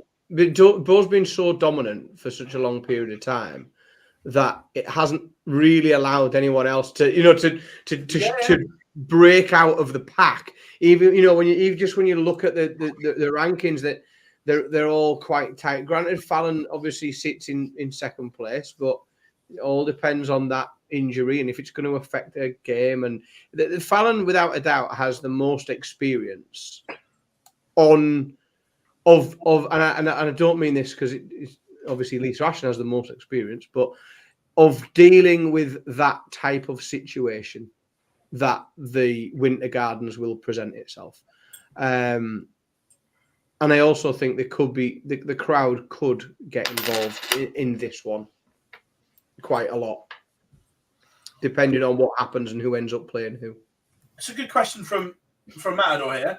He says, do you think we're starting to see the quality come through after Fallon's Ali Pali year plus the introduction of the Women's Series? Yeah, it's happening. It's on an upward trajectory. It's trending in the right direction. Things like this take time as well. Yeah. You aren't going to see Fallon play at the World Championships and suddenly have 10,000 female darters averaging 80 overnight. They provided the opportunities, and that continued to grow. You've got the Women's ADC. You've got the PDC Women's Series. We are seeing more and more take up the sport. We've seen players return to the sport that have been away for a while. Gemma Hayter is the standout name in that conversation. We're seeing the level of darts continue to go up. Steph Clark's playing really well at the moment. We look at this 8 and going, that's solid. You look at the players that are missing out on this. Your Lorraine Winstanley's, your Corinne Hammond, former World Championship finalist. Like, there's a list. Well, Trina Gulliver is not in this top 8. Yeah. Dieter Hedman has not made this top 8, and they're still quality players. So, yeah, we are. It won't catch the men's game for another few years. And the next step is to make sure that we've got girls playing in academies just as much as boys, and they're given the opportunity, because whilst you can debate physical differences till you're red in the face, as is a hot topic of conversation in the sport anyway, the socioeconomic factors, the opportunities, the fact that this sport started in a pub, which is an environment traditionally dominated by males for the last 30 to 40 years. You go in the booze, you have a few pints of blokes. There are certain women out there that wouldn't feel comfortable going up and saying, can I have a game with you? It's quite an intimidating atmosphere, or some venues certainly can be, even if they don't intend it to be. We have to continue to provide opportunities and spaces for young girls to follow in the footsteps of Fallon and Bo and Katie Sheldon and those 20-year-olds that are coming through now that are going to be the next Eleanor Cairns. Well, it took the Dev Tour, 10 years to see the rewards of the work? Yeah, and even then, there's an argument to say that the Dev Tour's skewed. Because there are so many tour card holders on it. We're naively going, oh, isn't this Dev Tour brilliant? Because look at what it's doing for the under-23s. Actually, half of them have made it. They are tour card holders. They've made it to the level that they need to be. And whilst that opens another completely different can of worms in terms of that, don't be fooled by the fact that we're saying, oh, isn't this 100 average brilliant? And this is brilliant. And we've hit 9 darters on a Dev. But how much of that is by players that have been to Q-School, got a card, and have mixed it with a pro the following weekend on a pro tour? An awful lot of it. Not all of it. There's still an environment and a healthy environment for competition, but don't be too swayed by that as an argument. No, look, I think we all agree that the tour card holders shouldn't be on the Dev Tour. I don't think there's, apart from the people at the top, I don't think there's anyone that I haven't made anyone, or haven't heard anyone make a valid argument to say they should be. Agreed. And that's not, again, that's one of those that's not to slag off the players that are doing it. They're not doing anything wrong. They're not breaking any rules. They're going to carry on as soon as it is. And the only argument you could probably make about changing the rule now is that at some point you're going to have benefited a generation more than a future generation by taking that away, if we get to a point where they do take it away. But I doubt it. They've not done it by now. They're not going to. Yeah, I don't see it being taken away. If it was going to, they'd have done it by now. I think they're happy with their system, and it is what it is. Is the thing. Saw a post this week as well regarding tickets for Lakeside. Look very, very good. Ticket sales for Lakeside in end of November, beginning of December, which is good. Yeah, I mean, I went last year as a fan. I really enjoyed the experience. There's something special about a venue that is steeped in that history, and I don't just mean the photographs that are on the wall. As a layout for a darts venue, Lakeside really is brilliant. It needs updating in terms of your food and beverage, your facilities, your Wi-Fi, that customer experience style thing. But actually, it still is a really, really good place to go and watch darts. The tiering of the seats works brilliantly. The layout is just good. As a darting venue, the shape of it is really, really good. It just needs that modern. It needs a blend of facilities update without losing the history of the building, and that's quite difficult to do, by the way. It's very difficult to do. Oh yeah, that mix right. But as a venue, I still think there is basis to it. The rankings seem to be producing a pretty good list. We're seeing players that have already qualified for the WDF World Championship. They'll put on a decent show. Yeah. It just needs the production to follow it this year now. Yeah, 100%. And look, that was look, I fully understand that they've got budgets and financial restraints, and look, I understand that, but it needs to improve from last year, production-wise. Yeah, and I hope it does. In terms of we spoke about it, but before, but again, it needs a proper talent team. Yeah, as well. I know they've got a World Masters to get ready for it this time as well, isn't it? That was the first time really that this incumbent government of the WDF have really ran a full-on televised major. There are people involved that have been involved in the past, but back at Lakeside, post-COVID, with the people at the head of the governing body that they are, was really the first time that WDF have gone, right, this is ours, not the BDO. We're not back at the Indigo in that car crash of a couple, etc. Yeah, look, it will be interesting to see when it comes around the improvements that are made, and I'm excited to see what improvements are made. Do you think the World Cup should move away from Frankfurt? Yes, it should be in the Metro Arena in Newcastle. The arena in Frankfurt works, and we're quite critical of some of the venue choices for the Euro Tour. But in terms of Frankfurt as a city, it's one of the busiest international airports there is. So it works for getting everyone from around the world to it. Yeah, that's the key. You're not moving. You know, it's not like a World Series event where you're moving a handful of players, and it's not like doing a Pro Tour event somewhere where you just you're moving them arguably from one European country to the next door European country. Like you have got to get everybody in from like quite literally the four corners of the world in the same weekend within 24 hours of each other. So you do need to have a proper, legitimate international airport very close by. Yeah, and from that point of view, it works really, really well. I think that's part of the reason why it is there. It never really looks full. I'm not sure if it's the shape of the arena, the tier at the back, the lighting, or what, but it always seems. Yeah. It does come Sunday night. It's toss on Thursday. Yeah. I I'm not saying move it every year to somewhere brand new because that becomes ridiculously difficult. But a rotation of 2, 3, 4 countries where you go, right, these people are hosting it this year. Oh, Get it back next year. Why is it not like Eurovision? If you win, you host. Because that would be car crash, and then we'd be stuck in the same. It would have been the Netherlands for 4 years, wouldn't it? When they were back to back. No, come on, the Chinese are coming through. The Asian tour is developing. We could be having World Cups all over the planet. We could, but we sat here earlier saying the World Cup was brilliant, but it was never, ever not going to be won by England this year because everybody was okay, but not good enough to win it. Well, interesting. We've spoken about that, and it's just maybe something that we were talking about in the press room.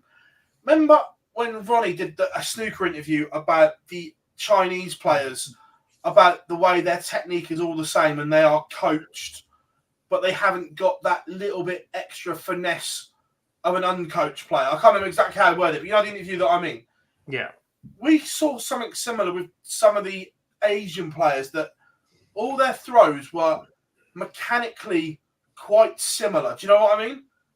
There's a cadence to them, isn't there? Like, yeah, it's very much upset, elbow in place, push lock. forward, release. But I feel like because of that, and look, this is a bit of a generalization, but I don't feel like a lot of them throw hard enough or with enough force. Or when they do, it feels like,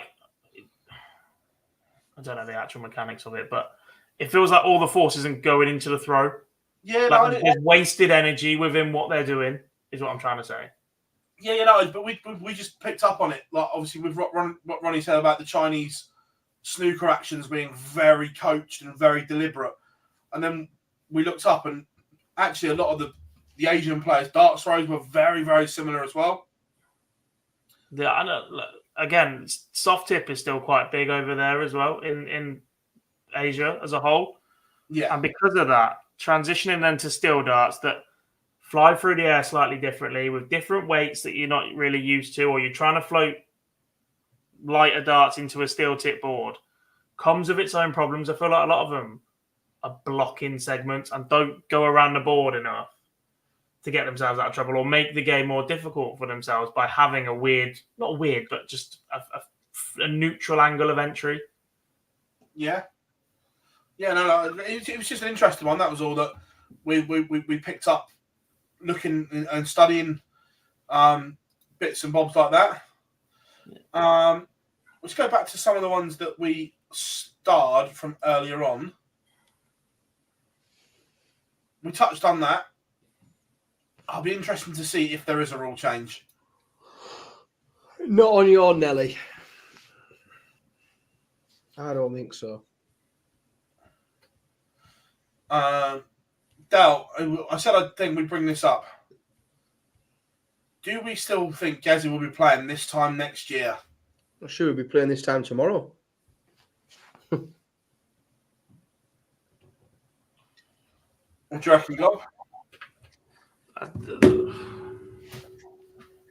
I don't really know, because whilst the World Cup is one of those exhibition style events that he said he wasn't interested in anymore and seemed to have the bit between his teeth on the Euro Tour, and this is where I'm going to focus, and then he goes and plays at World Series and tells everybody he loves them and he wouldn't miss this crowd for the world. And it's just, I just want a consistent Gezi. If you don't want to play World Series or rank it or invite events or whatever, then don't. Do what Gary did on the Euro Tour. Absolutely distance yourself from that, but commit to the rest of the tour. The back end of this year is key to understanding what Gerwyn Price does for the rest of his career. The difficulty in answering that question is that he's been so inconsistent in his approach to both what he says and what he does. Is it so changeable and inconsistent that it's very difficult to really predict what he could do next? Well, speaking of Gezi, we have an Instagram story. Shot. Of course we have a fucking Instagram. Take his fucking password off him. Now. I don't know, but he's posted his dinner, and it looks like the Turkish place on the corner of the football stadium. So it looks like he's in MK. Oh, we'll let him off then. I thought you meant No, over the weekend. Take it off him. it looks like he's in MK. I might be wrong, but that looks like the Turkish restaurant that is on the corner. Is it any good? Yeah, it is actually, to be fair. If Bars recognise it like that, then yeah. If he recognises the tablecloths. During those during the times when it became HMP Milton Keynes and we were only allowed to get food, it was frequented quite a lot. During the times that we were on probation and we were allowed out for an hour. I bet. But yeah, look, it's interesting. But I certainly don't think within 6 to 7 years we will. I think we are looking at a generational swap coming up, because I think within 7 years we lose Gezi, Ando, Wright, MVG. And the rest. I think we lose those 4. And the rest. As in terms of high profile names at the moment. Johnny Clayton. 7 years is a long time for Yeah, Johnny. I think he'll be gone. Simon Whitlock. You've big faces like Irving King, AD Lewis. So yeah, I think over the next couple of years, it really is going to be a generational one. And this came up as well and said, should the ranking system be changed?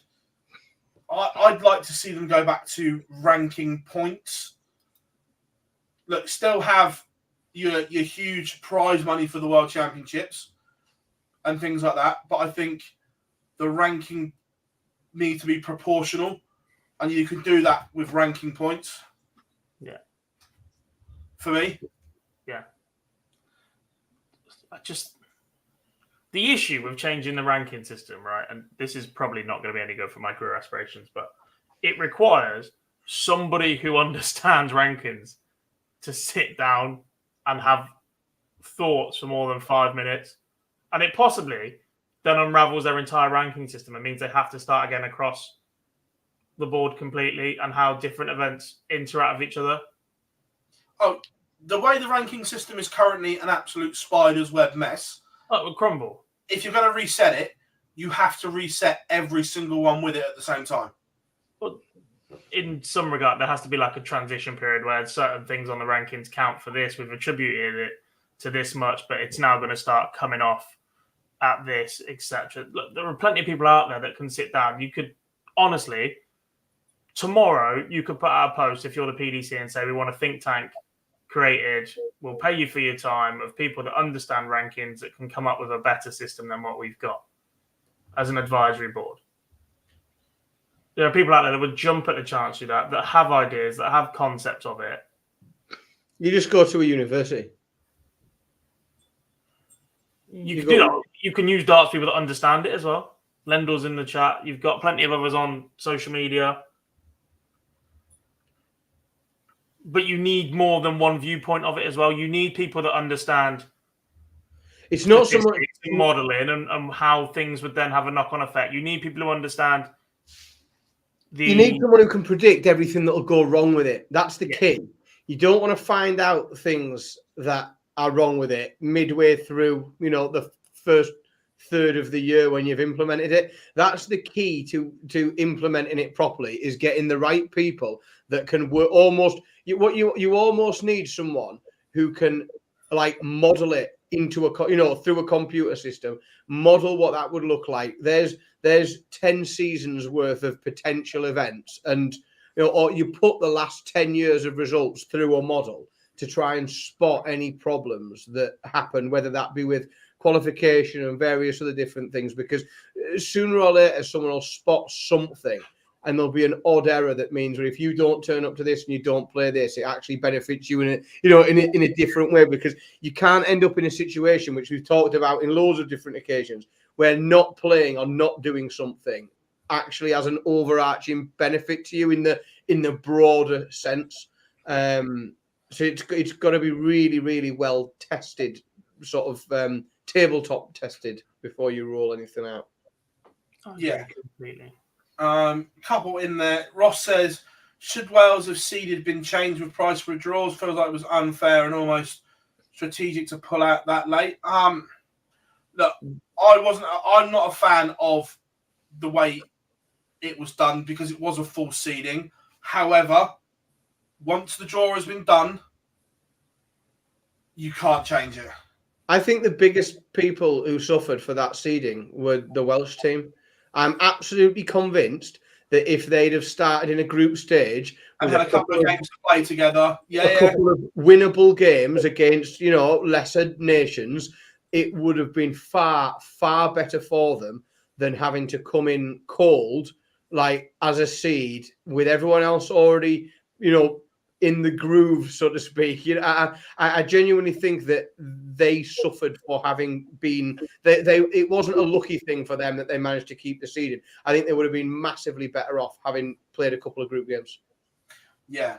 I don't know the exact date, but last year it was pretty much after the match play, mid-August. I think they went on sale.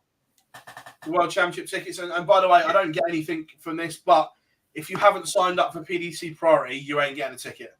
Correct. That's the free one, by the way. You don't even have to be a PDC TV subscriber. You just have to sign up to a mailing list to get you into that second ballot. And even then, you might not get tickets. Yeah. So if you haven't signed up for any of that, they're not going on general sale. Also, we had a bit of a first one in darts. We had Gary Anderson calling for some VAR at the weekend, boys. Oh. Excitement. Actually, I'll leave this to you, Gob, because I think you commented on this and put across the best point that I've seen anyone make so far on it. Basically, it should just never be the referee's call. Yeah, agreed. And the fact that it is left to, and there's pressure on a referee to make that decision with peripheral vision is ridiculous. Genuinely, when I know a player is walking on their last start and moving, it generally makes my job so much more difficult. And it affects the rest of my job as well. Because you're trying to add up, you're trying to keep an eye on the scores, but actually you're worried that last start might have been half a second too late. So now in my mind, I'm going, right, what's he hit? Do I have to check a wire there? But also, do I then think that that's gone there? Now, at grassroots level, you're never, ever going to change this. But we've been told for years there's a second official off stage that watches every single game. There is markers on stage, one of which has an earpiece. That you don't have to make the call in that throw. Unless it's a double, in which case you can go back anyway and say no. You can amend that score before they throw again. Which means you've got an entire visit for somebody else off stage to go, that was an illegal throw, subtract that last score to somebody as a marker who can then go, wait, this is what you need to do. Yep. Don't know if I'm meant to say this or not, but I'm going to. The current issue is the second official only has a screen with the live feed on. So, they also might... Yeah. Correct. Well, that's pointless, isn't it? Partly, I agree with that, Ross. Like, if you're going to give a referee a decision to make and they make the decision, it's on you. If you're going to throw away your last start in anger, either with an action that is borderline legal because it's not overarm as a motion, or you stepped over the oche or are close to doing that, then that's on you for putting the referee in that situation anyway. Like, control yourself a little bit better. Was Kirk wrong to make that call? No. Was it the correct decision? Looking at the evidence, no. But was he wrong to make that call? No as well. And that's weird to say he's not wrong, but he's not correct for me. You can't have eyes in the back of your head like that. For me, as someone who's never refereed a darts game, right? It doesn't make sense to me logically that you can be looking at two things at the same time. You can't look in two directions at once. But if there is something that needs to be monitored to ensure that it is, that it's done, somebody else needs to do that. It needs to be somebody else's job. And it doesn't really matter. Like, it doesn't matter how that's done, like whether it's on a screen or whether someone stood at the edge of the stage and their job is to look and watch it. Like, let's be honest. It's not like these people are on 10 grand a day Like it's not in the grand scheme of what it costs to put on a televised tournament. And if you then accept, right, you're not going to do it for every Pro Tour event. You're not going, but you do it for televised, televised major events. Because it's also something that you don't want on TV because it makes you look foolish as an organisation. Like if you haven't got a process in place that's rigorous enough to deal with whether or not a bloke is or isn't the right side of the hockey, then you just look, it exposes you a little bit. I just think it makes complete sense just to sit someone there and have them look at it. I've just got a couple of caveats, and I agree with that to the point. So I agree with God. Was Kirk wrong to make the decision? No. Was it the wrong decision? Yes. We've all slowed it back, and at point of release, Gary's leg wasn't over the hockey. But also in the PDC rulebook, whether it's the right decision or the wrong decision, I know this because we got it out and we read it. It says the referee's decision is final. In the rules. So regardless of whether it was the right decision or the wrong decision, there's a caveat in there that says the decision is final. Yeah. We're not going to go back and look at it. Replays. So ultimately, like in football, before it got shit, whether it's right or wrong, the referee's decision is final. Yeah. And by the way, my questioning of saying someone off stage for making a call is not a full-on VAR flashes up on the screen and it takes 5 minutes and 4 different replays to work out if they're over or not. If a secondary person who is only watching them step decides that you stepped, that's it. Yeah. It'll be interesting. Again, we got a couple of minutes left, so get any questions you got in. We'll answer your questions. It's been a really good show. Whilst you do that, a couple of bits coming up on the channel. We've got obviously Pro Tour streams tomorrow and Wednesday. We've also got a nice 25-minute interview with Duzza going to come out this week, which I know will please you, Dan. Oh, the more Teesside accents on this channel, the better. He speaks really well about some of the stuff within the PDPA, which has also made me think about the shitty DRA again. That they've hidden the Jack Main appeal, just stuck on their website and not told anything. That, in the eyes of the darting world, Jack Main lost his appeal, which I find staggering.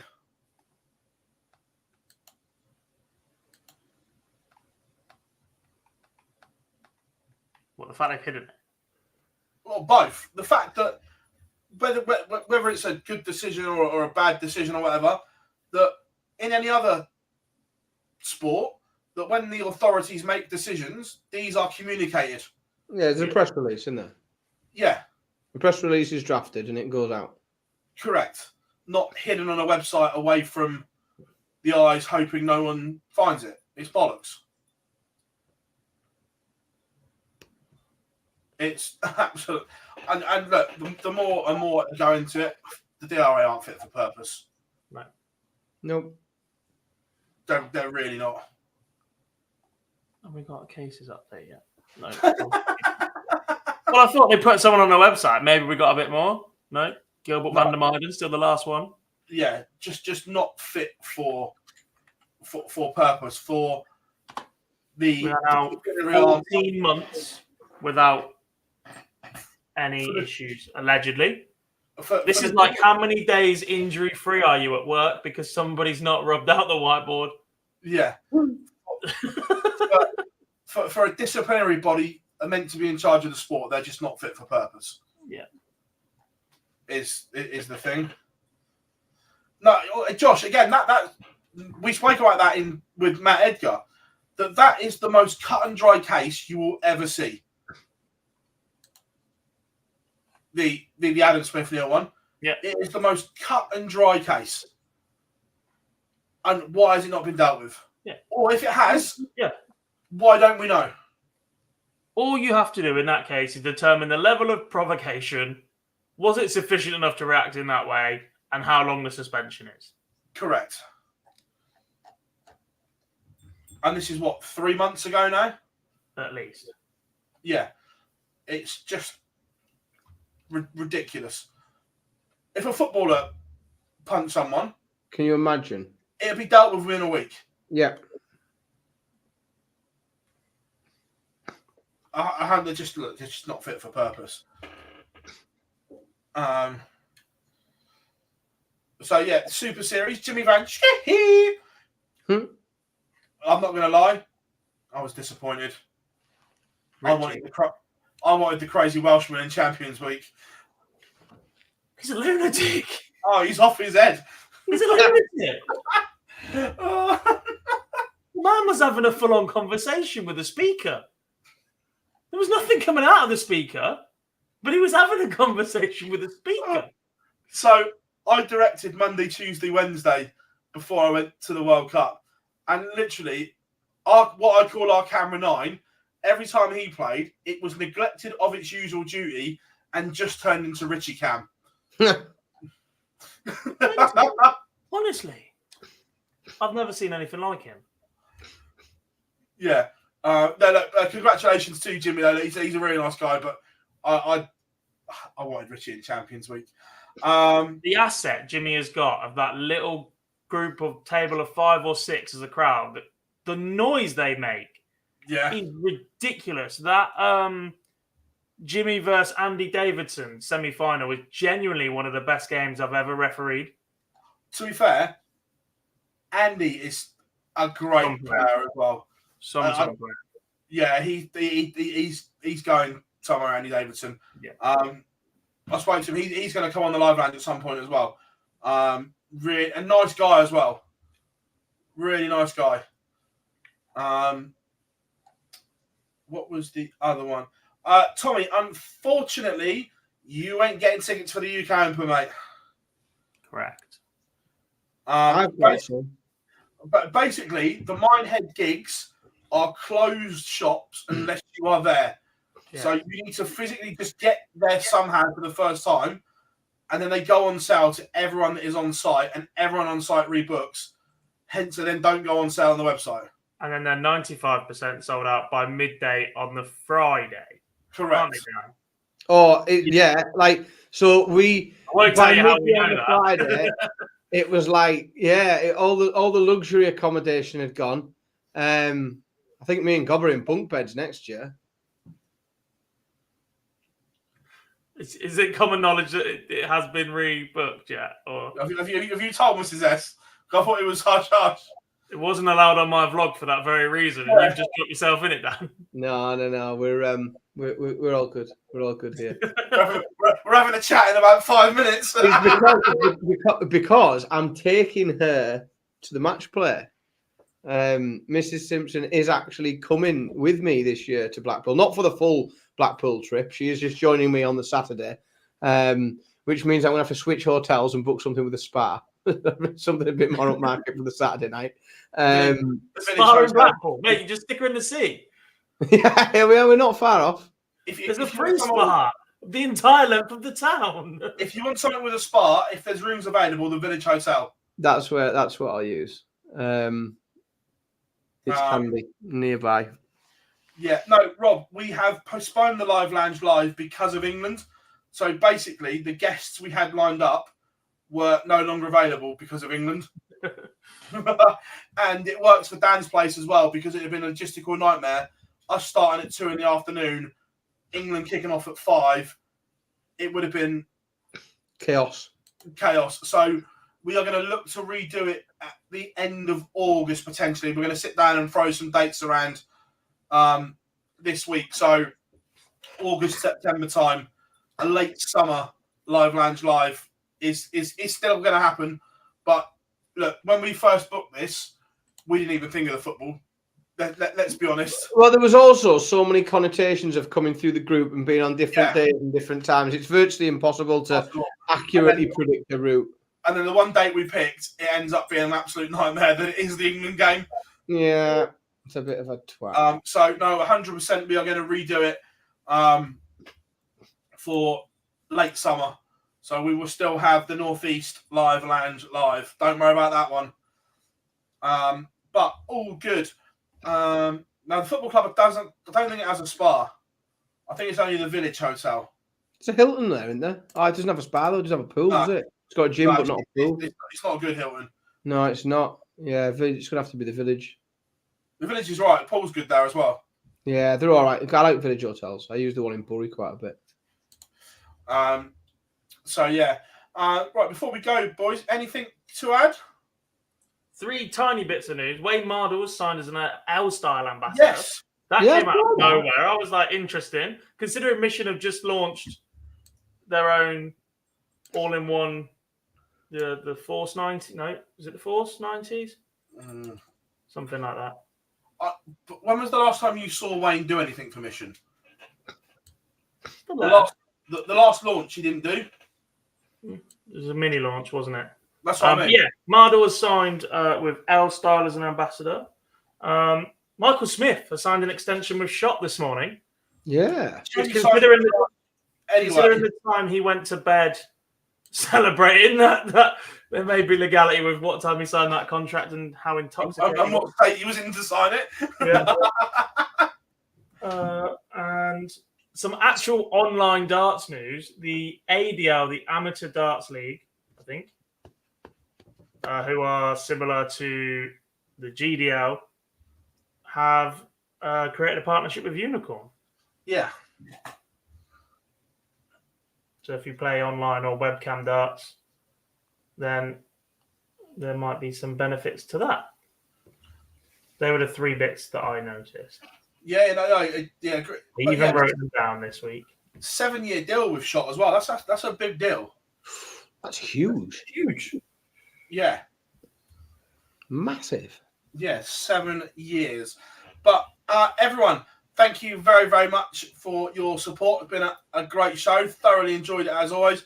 Remember, I will be live tomorrow around 5 to 1-ish, somewhere around that, for all the Pro Tour action.